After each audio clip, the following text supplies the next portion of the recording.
Salut, je suis ravie de vous retrouver après ce bon petit temps là de pause, mais en même temps ça m'a permis aussi de bien réfléchir à cette vidéo aujourd'hui. Je suis très contente de vous faire cette vidéo aujourd'hui, c'est sur le rêve du dragon.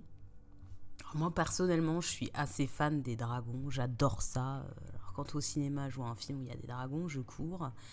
C'est vraiment, waouh, c'est la quintessence pour moi. Je pense que ça me parle beaucoup.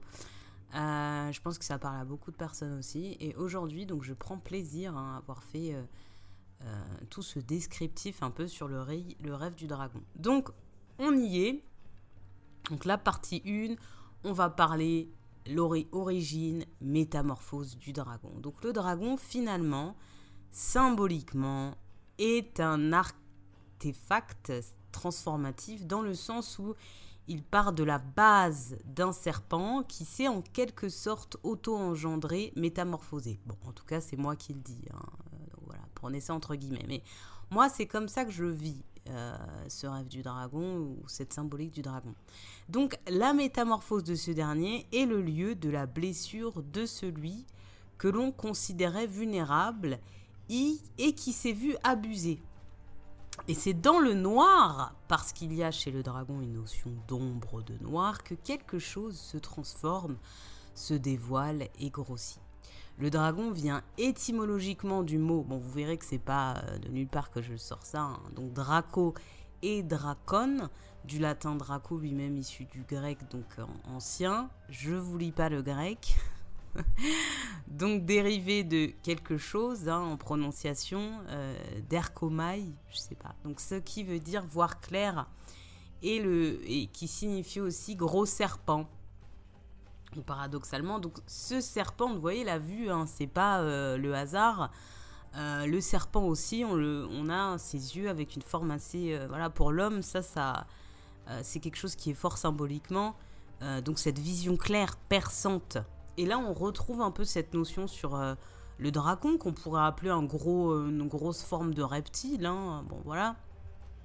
Donc, ce serpent, il a grossi, et il a grossi par le biais de processus. Et ce processus que nous allons détailler un peu plus tard, c'est la question de la trahison. Pourquoi ? Donc, deuxième partie, le dragon, la peur, la tromperie. Donc, ce dragon est symbolique de peur. Quand on voit dans le film, on a peur quand on n'est pas tranquille des dragons, quoi. On a quand même peur. Ou ceux qui vivent en harmonie avec les dragons. Mais il y a tout un écosystème dans les films autour des dragons. Et il y a aussi la question de la surprise. Vous voyez, dans les films, quand on dit « Ah, il y a un dragon », tout le monde s'arrête. On sait que toute notre vie va basculer parce que le dragon est là. Ah bah oui, parce que le dragon, il vous impose un autre rythme de vie. Donc, ce que nous croyons paisible ne l'est finalement pas. Donc là, il y a eu tromperie dans les deux sens, puisque c'est sur cette tromperie ressentie ou perçue et perçue que se joue donc tout le scénario symbolique autour du dragon. On y est, donc on va faire ce grand passage sur la question de la trahison. Donc cette trahison, elle peut être pensée ici comme un gouffre. Alors pourquoi le gouffre ? Parce qu'il y a quelque chose qu'on ne sait pas quand s'arrête la fin du gouffre. Parce que ce gouffre cette blessure de trahison agit comme un gouffre qui est un coup de poignard. Donc symboliquement, le poignard, il traverse, il perce. Et être trahi, c'est être percé à un endroit où l'on ne s'y attendait pas. Donc quand le corps est blessé, il réagit immédiatement. Donc on va avoir tout de suite un repli intérieur, une main qui vient se poser, où on va se courber, on va se replier sur soi-même pour pouvoir prendre en soi la plaie. Il y a un truc de prendre en soi la blessure. C'est un mouvement automatique, une réponse instinctive de protection. À l'endroit de la trahison, il y a toujours, donc pour moi, la question d'un manque, un manque qui est un trou. Donc quelque chose qui a été retiré à notre insu, dont on n'a pas eu à ce moment-là le contrôle. Donc, on en revient à ce chapitre-là, c'est la fameuse réaction du dragon, donc qui est qui est une réaction de vengeance. Et si l'on peut dire, hein, y a quand même cette question du territoire aussi qui est intéressante à aborder. Et face à ce manque, donc, le dragon réagit. Le dragon n'est pas un passif. Alors parfois dans les films, on va le voir, il dort, mais c'est intéressant, il dort ou il réagit. Vous voyez, il y a un peu ce truc, c'est on-off quoi, hein, c'est pas, bon voilà. Donc c'est pas un passif, le dragon est un vengeur. Il est animé par la vengeance et la protection. Il ne se laissera, d'ailleurs c'est ce qu'on ressent de lui, c'est qu'il ne se laissera plus jamais faire et il ne se laissera jamais faire. Le dragon s'empare d'un trésor ou d'un lieu qui ne lui appartenait pas nécessairement au départ. Et on le voit hein, dans ce lieu-là, très souvent il dort, il vit une belle vie, reclus un petit peu. On voit, c'est un être très solitaire et très indépendant, ce dragon. Donc, c'est une réponse directe à ce qui lui a été volé. Hein. Il se fait justice lui-même. Si on le provoque, il viendra nous trouver et bien sûr, il nous brûlera.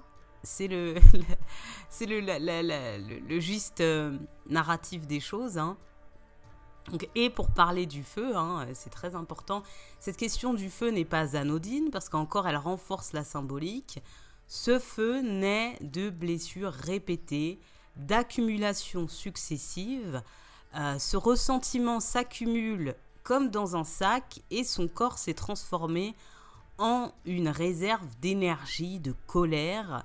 Et c'est dans cette réserve qu'il va puiser pour enflammer tout le monde. Donc, cette réserve part de tout ce qui n'a pu s'être exprimé, tout ce qui a pu être retenu. Donc là, on peut avoir aussi cette notion de la rancune, hein, la rancœur. Hein, on peut plus parler de rancœur, ça sonne bien. C'est une réaction et donc une nécessité de ne plus laisser passer.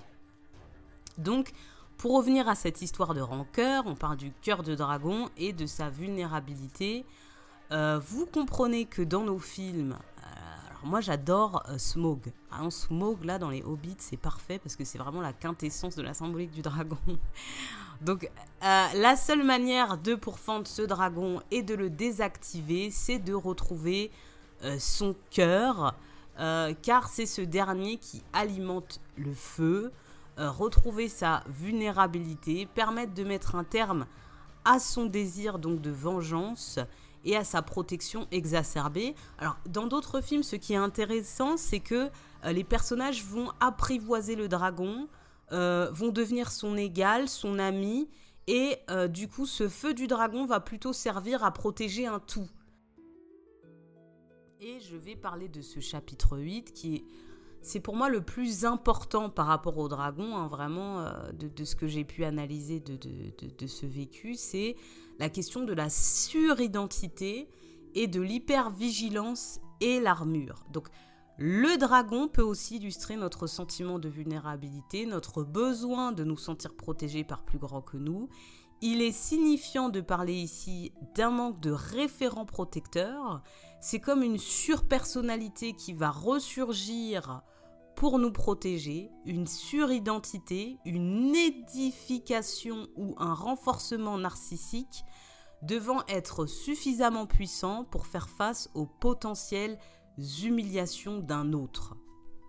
Donc, il y a un rapport de moi, l'autre, les autres. D'ailleurs, on voit que souvent le dragon, tout le monde lui en veut ou on va se solidariser pour faire face au dragon. Hein. Donc, il y a vraiment cette question-là, un contre tous. Hein. Son apparence corporelle nous démontre alors une suridentité arrivée à une forme de paroxysme de l'hypervigilance. Sa capacité à voler dans les airs, mais aussi à ramper, montre qu'il maîtrise toutes les modalités structurelles et territoriales. Il possède une haute potentialité sensorielle, qualité du serpent et plus si affinité, ouïe fine, odorat décuplé, vue perçante. Il nous fait comprendre que rien ne peut lui échapper. On n'échappe pas à la colère du dragon. Dans les mythes, le dragon est très attaché à son apparence, à son identité. Il est profondément accroché à son armure, à ce qu'il montre de lui. Cette armure le flatte, elle le valorise, car il sait que pour en arriver à cet état, il a dû traverser de nombreuses batailles. Le dragon n'est pas un nouveau-né, c'est parce qu'il a une expérience de la vie qu'il peut avoir aussi cette vue omnisciente. Il y a presque quelque chose de prémonitoire sur ce qui va se passer. Son apparence n'est pas décorative, elle est la trace visible de ce qu'il a survécu. Finalement, apprivoiser le dragon, c'est apprivoiser sa colère, se faire ami de la connaissance de soi profonde et de ses sentiments. Voilà. J'espère que cette capsule de vidéo de dragon vous aura plu. Et nous nous retrouvons prochainement pour une autre vidéo. Je vous embrasse tous. Bye bye.